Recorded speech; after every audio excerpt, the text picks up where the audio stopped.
नमस्कार। अपनी कहानी स्ट्रगल टू सक्सेस में आपका स्वागत है। आज हमारे साथ मीना सपेरा जी और मिस्टर यश पवार जी हैं। मीना सपेरा जी, यश पवार जी, स्वागत, वेलकम, नमस्कार। बहुत बहुत थैंक यू जी, बहुत बहुत धन्यवाद। बहुत बहुत धन्यवाद। और हमारे राजस्थान की संस्कृति के रूप में और राजस्थानी भाषा के रूप में राम राम सा खमा गणी। राम राम। राम राम खंबा करी। जी। चूंकि आज से यह हमारा पहला एपिसोड है जब हम वाइफ हस्बैंड दोनों का एक साथ रिकॉर्डिंग कर रहे हैं, और इसलिए हमारे लिए, हमारे दर्शक के लिए एक इंटरेस्टिंग कॉन्वर्सेशन होने जा रहा। तो लेडीज फर्स्ट, मीना जी आप अपने बारे में कुछ बताएं। रहने वाले तो हम लोग कोटा के हैं, पर बचपन से मतलब दीदी 10 साल की उम्र से दीदी यहाँ जयपुर में आ गई थी मम्मी पापा को लेके। एक मतलब बचपन से वो डांस का बहुत शौक था उनको, कालबेलिया डांस का। तो वो जयपुर में आए, धीरे धीरे उन लोगों ने सब लोगों के साथ प्रोग्राम किए। तो पहले के जमाने में तो इतने पैसे हाई लेवल के नहीं देते थे, 5 रुपए में भी जाते थे। मेरी दीदी जिस टाइम पे काम करती थी तो 10 रुपए में जाते थे, 5 रुपए में जाते थे। तो धीरे धीरे करके यहाँ पूरी फैमिली आती रही मेरी। तो मैं बचपन से डांस कर रही हूँ, मैंने मेरी दीदी को देख के ही डांस सीखा। और 5 साल की उम्र से मैं उनके साथ लग गई। तो हर जगह में प्रोग्राम किए, जयपुर में, जयपुर से बाहर। और जो दिल्ली में फेस्टिवल होता है, ये पानीपत में फेस्टिवल होता है सूरजकुंड में, तो उस फेस्टिवल में बहुत बड़ा एक ग्राउंड था, वहां मुझे मेरी दीदी डांस करवाती थी। तो अच्छा लगता था। मैं मेरी दीदी को देख के सीखती थी कि नहीं यार, मुझे कुछ करना चाहिए, इनका डांस कितना अच्छा है। तो एक लोगों को देख के एक खुशी मिलती थी कि हाँ इतना अच्छा लग रहा है, दीदी डांस कर रही है, या वो मुझे एक्शन बता रही है ऑन स्टेज पे, मुझे ऐसे बेक कर रही है। तो वो डांस करना मुझे अच्छा लगता था। और आपकी पढ़ाई लिखाई कहाँ तक हुई है?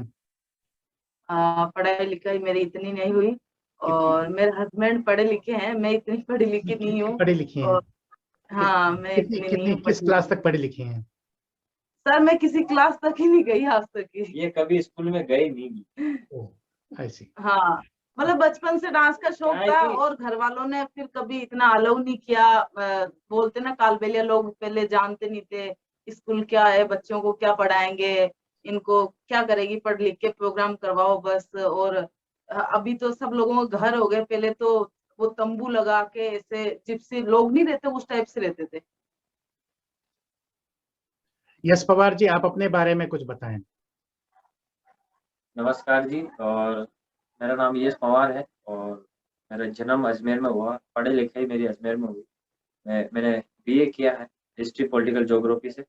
और अब मैं मैम का पूरा काम, हमारे जो घर का ही पूरा मैनेजमेंट वो मैं करता हूँ। और जैसे कि अभी मीना जी ने बताया कि एजुकेशन कभी इन्होंने कभी शक्ल देखी नहीं स्कूल की, तो ऐसी मतलब प्रचलित हमारी जो धारा है हमारे समाज में वो थी। इसकी वजह से मीना भी शिक्षा से वंचित रह गई।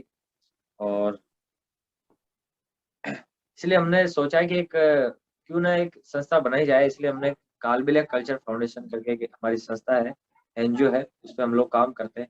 काफी ऐसी वुमेन्स है, काफी ऐसी गर्ल्स हैं जो आके एजुकेशन हमारे एनजीओ से लेती है और लाभान्वित होती है। तो यही है कि शिक्षा और आर्ट एंड कल्चर के लिए हम लोग जीते हैं, उन्हीं के लिए काम करते हैं। यही हमारा सौभाग्य है। कालबेला क्या है, इसके बारे में बताएं। कालबेलिया इज एक राजस्थानी कास्ट, एक जात है, एक समाज है, एक समुदाय है। जैसे घुमंतु समुदाय जो पुराने समय में एक जगह से दूसरे जगह अपने रोजी रोटी के लिए घूमती थी, उसे घुमंतु समाज के अंतर्गत हम लोग आते हैं। जैसे नोमैड जिसे बोल सकते हैं, नोमैड। तो वो हमारी एक समाज है, कालबेलिया समाज, जो पुराने समय में जो सांप पालते थे अपनी रोजी रोटी के लिए, गांव गांव घर घर मांगते थे, बीन बजाकर लड़कियों को डांस करवाना। जैसे मजमा लगाता है ना, उस टाइप से मार्केट में जाके तो ऐसे मांगते थे। कालबेलिया समाज ऐसी है, बट अभी तो थोड़ा बहुत ठीक थी। तो ये डेफिनेशन है हमारे समाज। अभी जो है एक नेचुरली हम लोग मॉडर्न इंडिया की तरफ जा रहे हैं, आधुनिक भारत की तरफ बढ़ रहे हैं और आधुनिक भारत में रह रहे हैं, और नेचुरली हर समाज में परिवर्तन आया है। तो आई एम श्योर जैसा कि आप बता रहे हैं कि आपके समाज में भी वो परिवर्तन आया है ना? और ऐसा नहीं कि आपके समाज में, हमारे समाज में परिवर्तन आए हैं, है ना। हम सब एक समाज के सदस्य हैं, है ना, वो भारत समाज है। सो मीना जी, आप कुछ अपने परिवार के बारे में, आपके परिवार में कौन-कौन से हैं, उनके बारे में कुछ बताएं, और आप अपने पतिदेव से कैसे मुलाकात हुई? पतिदेव से मुलाकात मेरी मम्मी ने की अजमेर में। जी। मेरी दीदी सबसे बड़ी वो अजमेर में शादी की है उन्होंने। तो मैं तो उस टाइम पे बाहर गई हुई थी, तो मम्मी ने बोला चलो अब मीना की शादी वादी के लिए करते हैं। तो मेरी दीदी का जो लड़का है वो इनकी अच्छी दोस्ती थी, तो वो मम्मी को बताया, नानी जी मैं एक लड़का लेके आता हूँ मीना मौसी के लिए। तो वहाँ आए, फिर मम्मी ने बात बात की, और घर में बहुत बड़ी फैमिली, हमारे 9 बहन भाई हैं हम लोग, और बहुत बच्चे वगैरह हैं, और सभी लोग ये राजस्थानी प्रोग्राम का ही काम करते हैं। जैसे हमारी दीदी हैं वो भी प्रोग्राम्स के काम करती हैं, डांस ही करती हैं। भैया हैं वो सिंगिंग करते हैं, और मतलब सभी लोग प्रोग्राम लाइन में ही है सभी। और आपके यहाँ पवार जी? मेरा पूरा फैमिली जो एक्चुअल में किसान परिवार से मैं आता हूँ, और सभी लोग कृषि पे डिपेंड रहते हैं, फार्मर्स है सारे। और हम लोग 8 बहन भाई हैं, सबसे छोटा मैं हूँ। हम 6 भाई और 2 बहनें हैं। पापा, जब मैं 1 साल का था तब पापा एक्सपायर हो गए। मेरे लिए सबसे जो संकट था वो एजुकेशन का लिए मेरे लिए बहुत बड़ी संकट था, क्योंकि हम लोग एक गांव से दूसरे गांव की ओर घूमते थे, तो नहीं तो हमारे पास मकान और नहीं ऐसा कुछ था। तो मैंने 5वीं तक बहुत मुश्किल से मैंने एजुकेशन लिया, कि जिस गांव में भी हम लोग जाते थे उसी बिना नाम लिखे हुए मैं उस स्कूल में चला जाता था, और पढ़ाई के लिए मतलब मेरे को ये था कि मेरे को पढ़ाई करनी। फिर उसके बाद में 5वीं के बाद में मैंने 6ठी क्लास से मैंने हॉस्टल ज्वाइन किया, और फिर मैंने 12वीं तक वहाँ पढ़ाई की अजमेर में। तो ऐसा है, मेरा परिवार है, फार्मर से सारे सारे लोग, और मेरे एजुकेशन इस तरह से। तो आपके यहाँ पे नृत्य संगीत में लोग विश्वास रखते हैं या काम कार्य करते थे? नहीं, मेरे वहाँ पे संगीत में विश्वास नहीं करते हैं। वो मतलब इसको उल्टा नेगेटिव थॉट से लेते हैं कि ये नाच गाना करना बहुत बुरी चीज़ है। इसपे हमारा परिवार की रेपुटेशन नहीं, ये लड़कियाँ डांस करती है, हमारी औरतें डांस नहीं करती। डांस, तो ये सारी चीज़ें जो भावना है, ये धारणा है, आई थिंक मेरे फैमिली। तो फिर जब आपने बताया कि इनके बहन का बेटा ने बताया कि शादी करना है, मेरे दोस्त हैं, और आप किस प्रपोज किया, तो घर वाले का क्या रिएक्शन रहा?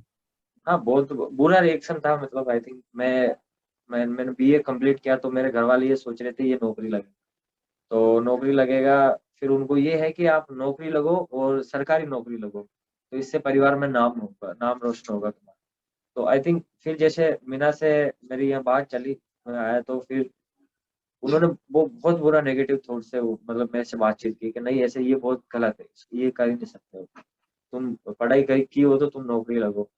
ऐसा करके मैं 4-5 साल, मतलब मेरे नहीं तो मेरे घर वाले को मतलब ऐसे हमारा कुछ बातचीत नहीं होती थी, मेरी मम्मी के अलावा किसी से बातचीत नहीं होती थी। सब लोगों ने मना किया था कि सब एक लोगों ने साफ डांसर मना से कर दिया बस कि आप शादी एक कर। डांसर से शादी मत करो, और पढ़े या तो आप फौज में जाओ, या कहीं आर्मी ज्वाइन करो, या फिर कहीं टीचर बनो, ये चीज। बट मैंने बताया कि ये चीज गलत नहीं है, मैं आपको प्रूफ करके दिखाऊंगा कि मीना गलत नहीं है, ये आर्ट एंड कल्चर गलत नहीं है, ये जो फॉर्मूला है डांस का ये गलत नहीं। तो काफी हद तक तो मैंने प्रूफ कर दिया है, और बाकी और कुछ प्रूफ करना है। तो अभी आपके घर वाले एक्सेप्ट कर चुके हैं? हाँ, हाँ, अभी बातचीत करते हैं आराम से, हम लोग आते जाते हैं, अभी काफी उनको अच्छा लगता है। तो आपके बच्चे भी हैं? हाँ, हमारा एक बच्चा है। एक बेटा है मेरा। कितना बड़ा है? वो अभी 2 साल का है, दिव्यांश। 2 साल का, बहुत बढ़िया। जी। नेचुरली चूंकि आप दोनों एक ही समुदाय से हैं, फिर भी ये डिफरेंसेस है ना। जी बिल्कुल। अगर मैं ऐसा बोलूं कि आपके जीवन में अभी क्या स्ट्रगल है, क्योंकि हमारा थीम ही है अपनी कहानी, स्ट्रगल टू सक्सेस, है ना, संघर्ष से सफलता की ओर। तो आपके जीवन में क्या संघर्ष है, या कोई ऐसी घटना घटी है जो संघर्षपूर्ण रही है? देखो, संघर्ष तो जारी है हाँ। जब तक जान है, और काफी हद तक हमने अचीव किया है। कि सबसे पहले तो मैंने एजुकेशन लिया, ये मेरा सक्सेस है। दूसरी बात, मैं इस समाज से आता हूँ, उसमें एजुकेशन नहीं होता। मैंने एजुकेशन लिया, सबसे पहला मेरा सक्सेस ये है कि मैंने बीए कंप्लीट किया। और मीना का सक्सेस ये है कि हमारे समाज में अंतर्राष्ट्रीय लेवल पर out of country 50 to 60 country में परफॉर्म करके आई, जहाँ पे बहुत मुश्किल है, फ्रांस, अमेरिका, कनाडा, लंदन, तो ये परफॉर्म करके आई, तो ये भी एक अचीवमेंट है। बट अभी भी हमारा प्रोग्रेस, हमारी जो अचीवमेंट के लिए हम लोग, हमारा जो गोल है वो अभी भी बाकी है। आई थिंक एक अच्छा घर हो, अच्छा परिवार हो, और अच्छा लोग बागों की ये भावना है, इनको चेंज करें, ये हमारे लिए सक्सेस है। तो अभी चल रहा है पीरियड। देखिए, सफलता और संघर्ष जो है ना, वाइफ हस्बैंड के माफिक है जी। ना। बिना संघर्ष के सफलता नहीं मिलेगी और बिना सफलता के संघर्ष नहीं होगा। जी। तो मीना जी, आप अपनी सफलता के बारे में बताएं। आपके हस्बैंड ने तो बताया कि संघर्ष कैसा रहा, आप अपनी सफलता के बारे में बताएं। कर रही हैं बस कोशिश। हस्बैंड साथ है तो ऐसा लगता है कि कोई काम अगर नहीं भी बनता तो भी ऐसा लगता है कि नहीं, चलो इसको और कोशिश करेंगे, दोबारा इस चीज को करेंगे तो शायद हो सकता है ये अच्छा हो।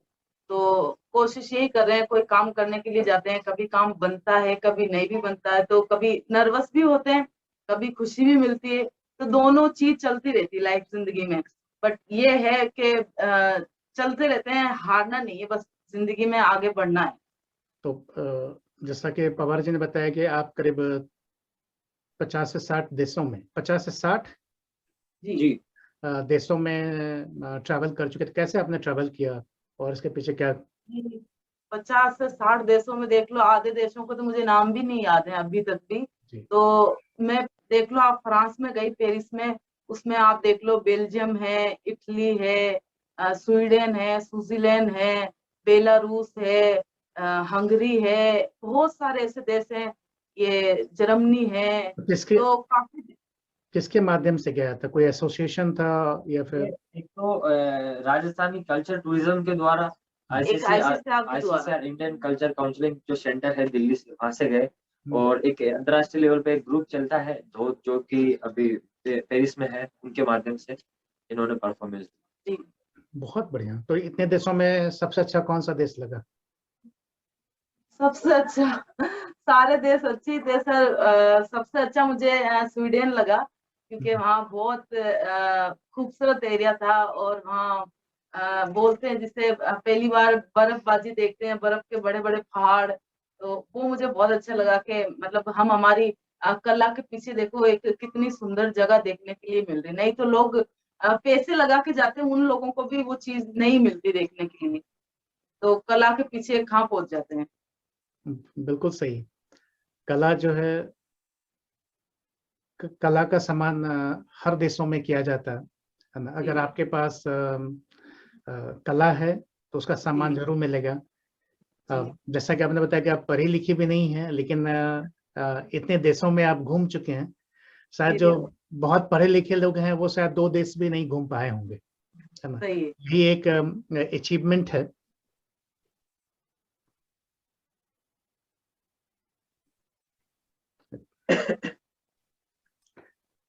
तो आप दोनों के बीच में नोकझोंक किस बात पर लेके होती है? काम की। केवल काम को लेके? नहीं, मतलब जो भी कोई काम को लेके, या कभी ये ऐसे उदास होके बैठ जाते हैं, तो मैं बोलती हूँ भाई क्यों ऐसा, क्यों? तो बोलते नहीं मैं ठीक हूँ, ऐसे मतलब मैं उदास नहीं होने देती हूँ ज्यादा। नहीं, नोक झोंक ऐसे चलती है कि एक तो मैं थोड़ा आलसी हूँ, मैं काम नहीं करता हूँ, जैसे घर के काम में नहीं करता, तो थोड़ी डांट पड़ जाती है। और दूसरी बात ये है कि अचीव करना जिंदगी में कुछ संघर्ष करना डिफिकल्ट, थोड़ा मेहनत और ज्यादा करना। मेरे को फिजिकली मेरे से मेहनत नहीं होती, बट मेरा स्किल, मैं जैसे कि मार्केटिंग, ये ऑफिस लेवल का उस काम में मैं 100% मतलब मेरा देता हूँ, 100 में से 110% देता हूँ। बट मेरे से मेरे घर का काम हो गया या कुछ अदरवाइज, वो मैं नहीं कर पाता हूँ। तो इनके बीच में कभी कभी मैं गुस्सा हो जाती हूँ। और मैं ये बोलता हूँ कि मैं अभी खुश नहीं हूँ, मेरे को आगे तक जाना, मेरे को अभी बहुत बहुत आगे कुछ प्रूव करके दिखाना। तो इनके बीच में थोड़े से ये बोलती है कि चलो ठीक है, नॉर्मल लाइफ है, आराम से चलो, हाँ, आराम से धीरे सब कुछ धीरे ठीक कर हो। लेंगे, ऐसे ज्यादा टेंशन नहीं लेनी, बट करेंगे, मेहनत करेंगे तो आगे बढ़ेंगे। बस थोड़ा सक्सेस के लिए मेहनत जरूरी। नहीं, बिल्कुल सही कहा मीना जी की बात से मैं पूरी तरह सहमत हूँ।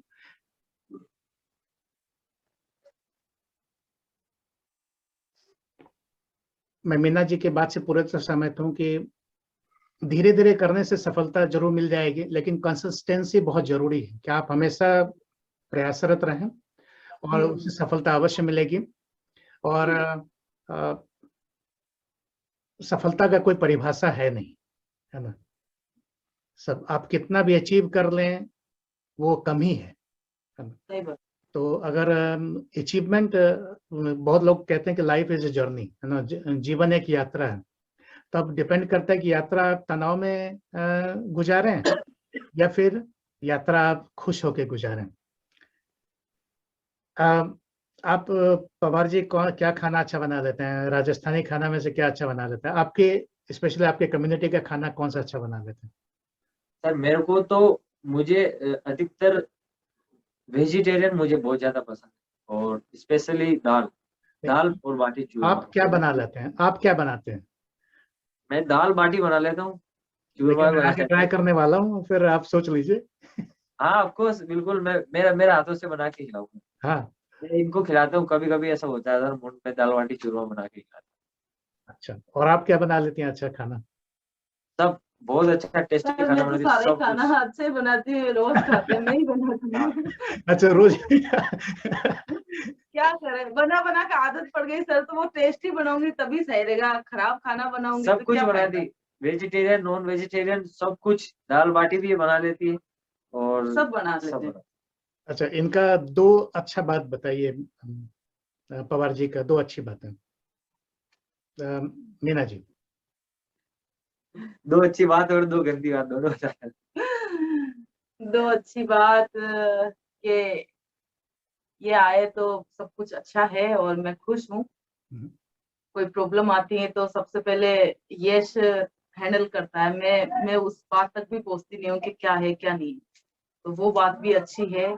और इनके वजह से मुझे फैमिली में बहुत इज्जत है, तो ये मेरे लिए बहुत अच्छी बात है कि मेरी फैमिली में मुझे बहुत इज्जत देते हैं कि नहीं, यश बहुत अच्छा लड़का है, पढ़ा लिखा है, डिसेंट है, और ये कभी गलत रास्ते नहीं जाता, ये बहुत अच्छे रास्ते पे जा रहा है, मेहनत करता है, दूसरे लड़कों की तरह नहीं है। तो ये इनकी सारी बातें मतलब मुझे बहुत अच्छी लगती है कि चलो भगवान ने मुझे जोड़ा भिजवाया, वो अच्छा भिजवाया। और दो ऐसी बातें जो बहुत गंदी आपको लगती है? तो ऐसी बातें, एक तो थोड़ा गुस्सा बहुत करते हैं, अगर कोई भी बात अगर बुरी लगी ना तो फिर 1-2 घंटे से पहले मनेंगे नहीं, तो ये बात भी थोड़ा गुस्सा बहुत है इनमें, एकदम से ऐसे हो जाते हैं। कभी मैं बोलती हूँ कि थोड़ा बहुत मुझे किसी में काम करते हुए थक जाती हूँ, मैं बोलती हूँ थोड़ा मुझे हेल्प करवा दो, तो बोलते नहीं मेरी तबीयत ठीक नहीं है और मैं क्रिकेट खेलने के लिए जा रहा हूँ। तो मैं बोलती क्रिकेट खेलने सही होगी तबीयत, कि हाँ उससे बॉडी सही रहती है और कोई तबीयत खराब नहीं होती। ठीक है भाई, अगर बॉडी सही रहती है और तबीयत खराब नहीं होती तो जाओ क्रिकेट खेलने। तो ये है, दो बातें ये खराब भी है, गुस्सा बहुत ज्यादा आता है एक तो। और दूसरी बातें?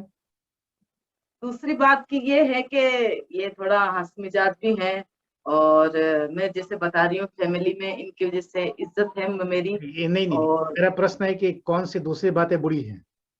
हाँ, दूसरी बात मैंने बताई है ना कि वो क्रिकेट खेलने के अच्छा, लिए जाते क्रिकेट हैं। खेलने के लिए जाते हैं, बुरी बात है। अच्छा। बुरी बात है मतलब मुझे काम काम नहीं नहीं करवा। करवाते, अच्छा, थोड़ा बहुत मेरा हेल्प नहीं करवाते मेरे। तो मदद नहीं करते हैं, ये बुरी बात है, तो भाई इसको थोड़ा हाँ, ध्यान रखिए इसी बहाने। अच्छा, अब आप इनके बारे में दो अच्छी बातें बताइए। मैं हाँ, ये और सोच के दो क्या बताइए। है, इनमें तो 100 बातें अच्छी बता सकता हूँ मैं। नहीं, दो ही बताइए सबसे अच्छी बातें। सबसे अच्छी बात तो ये है कि ये सच्ची है, और अच्छा। सच्ची मीन्स के जो बुरा लगा वो मुंह पे है, और कभी मेरा विश्वास नहीं तोड़ा इसने, हम्म, इन द सेंस कि कुछ भी बात हो एक्स वाई जेड, तो मेरे पॉइंट ऑफ व्यू से मतलब मेरे लिए बिल्कुल सच्चाई से पेश आएगी। जो बिल्कुल झूठ है झूठ है, जो सच है जो सच वेरी गुड। है। सेकंड अच्छी बात यह है कि मेरी बहुत केयर करती है, यानी कि मेरा बच्चा दिव्यांश है, जितना केयर उसका करती है उससे कहीं ज्यादा मेरा केयर करती है। नहीं, सबसे बुरी जो लगती है वही बताइएगा, बीच वाला मत बताना। बाकी हाँ, सबसे बुरी बाकी इस रिकॉर्डिंग के बाद आप अपना संभाल लीजिएगा। सबसे बुरी इसकी चीज मुझे आई थिंक ये लगती है कि इसको थोड़ा समझ है ना बहुत बाद में आता है, कोई चीज को समझ नहीं पाते हाँ। फिर मेरे को समझाना पड़ता है, फिर उसके बाद में कहा कि ऐसा है क्या। तो पहली बात तो ये है कि इसको समझ नहीं आती, क्योंकि थोड़ा टाइम से समझते पर समझ जाते। हाँ एक हाँ, और दूसरी बुरी बात क्या है, हाँ